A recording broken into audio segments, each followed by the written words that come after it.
Halo adik-adik, apa kabar? Kali ini ketemu sama Karya lagi. Nah, sebelum kita lanjutin sharingnya tentang kita mau explore kitab Markus, yuk kita doa dulu sama-sama, lipat tangannya, tutup matanya.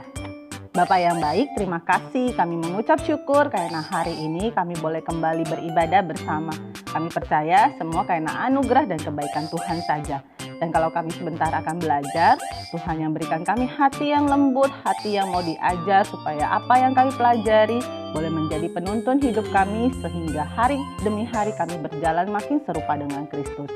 Terima kasih Tuhan Yesus, kami menyerahkan hati kami, hidup kami sepenuhnya ke dalam tangan Tuhan. Hanya dalam nama Yesus Kristus kami berdoa dan bersyukur. Amin. Nah, adik-adik, Karya mau lanjut ini kan seperti janji Karya kita akan bahas kitab Markus dari awal sampai dengan selesai, pelan-pelan satu perikop demi satu perikop. Kita udah bahas 2 perikop, sekarang kita mau lanjut nih ke perikop ketiga.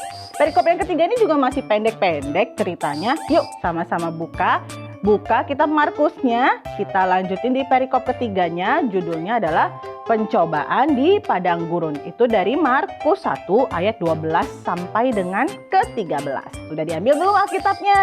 Ayo dibuka sama-sama. Oke, Karya bacakan ya. Adik-adik juga baca di rumah. Markus 1 ayatnya yang ke-12. Segera sesudah itu roh memimpin dia ke padang gurun. Di padang gurun itu ia tinggal 40 hari lamanya, dicobai oleh iblis. Ia berada di sana di antara binatang-binatang liar dan malaikat-malaikat melayani dia. Nah, adik-adik, kalau kemarin kita sudah bahas soal Yesus dibaptis, nah setelah Yesus dibaptis yang terjadi adalah kita baca nih kalimatnya dibilang segera sesudah itu roh memimpin dia ke padang gurun. Jadi orang yang kalau sudah menerima baptisan roh, kemudian pasti akan dipimpin oleh roh hidupnya. Dan roh di sini tulisannya huruf besar, artinya itu adalah rohnya Tuhan. Nah, hidup kita juga demikian ketika kita sudah terima Kristus, kita pasti hidupnya dipimpin oleh rohnya Tuhan.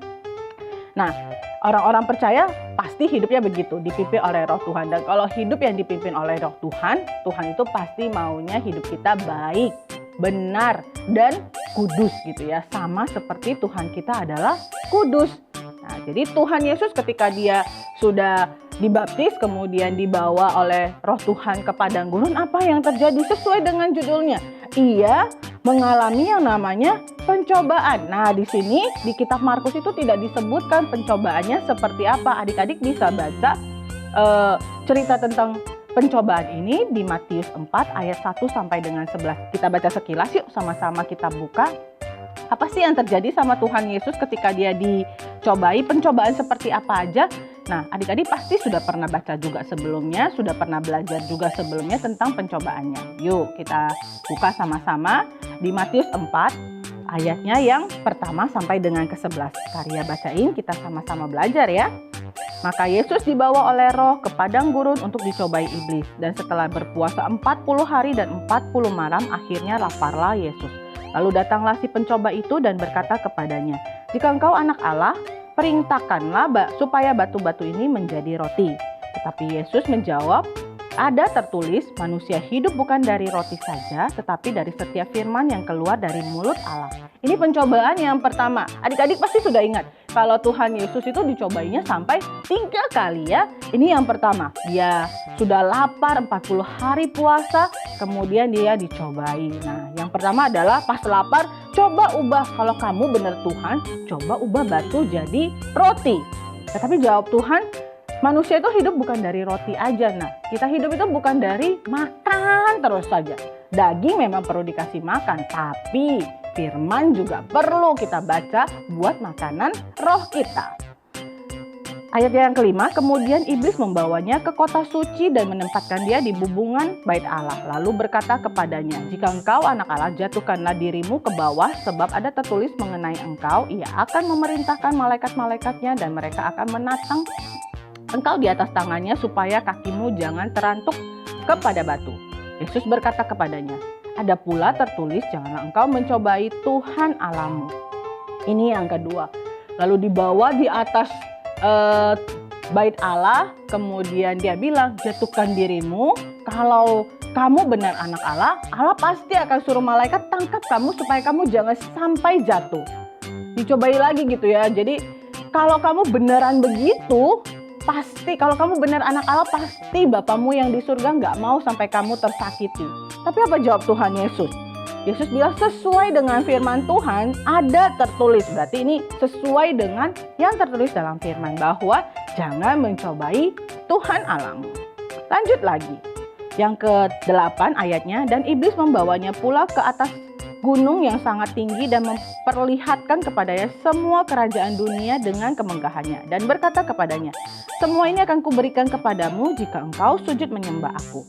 Maka berkatalah Yesus kepadanya, nyala iblis, sebab ada tertulis, engkau harus menyembah Tuhan Allahmu dan hanya kepada Dia sajalah engkau berbakti. Lalu iblis meninggalkan dia dan lihatlah malaikat-malaikat datang melayani Yesus. Nah, ini yang ketiga.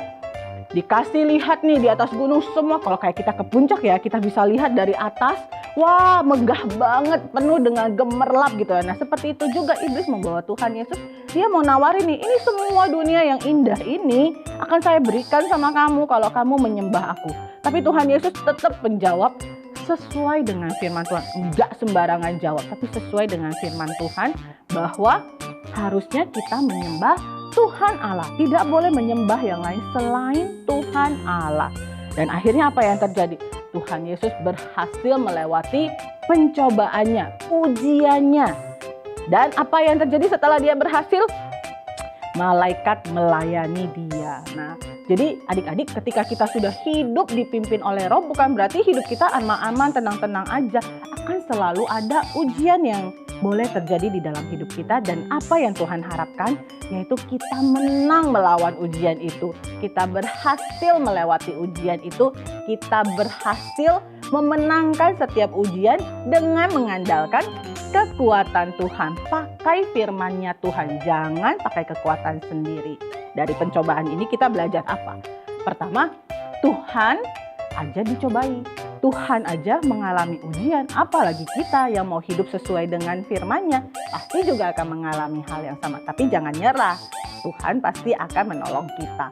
Yang kedua, orang yang sudah percaya, yang sudah memberikan hidupnya buat Tuhan, pasti akan dipimpin oleh Roh hidupnya. Ini penting banget nih, kalau sudah dipimpin oleh Roh, berarti Roh nggak mungkin ngajarin kita yang aneh-aneh, nggak mungkin ngajarin kita melakukan hal yang tidak benar.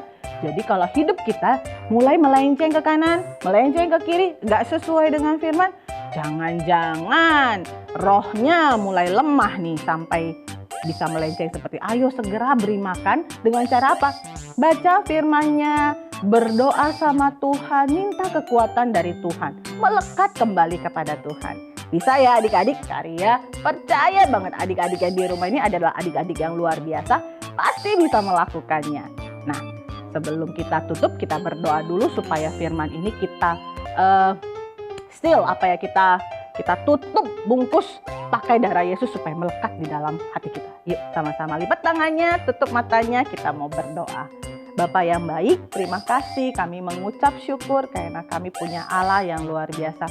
Kami tahu ketika kami memberikan hidup kami sepenuhnya ke dalam tangan Tuhan, maka Roh Tuhan akan memimpin kami. Kami tahu kami juga tidak akan hidup mulus-mulus saja, kami akan mengalami ujian yang akan membuat kami semakin mengandalkan Tuhan, semakin memakai kekuatan daripada Tuhan saja.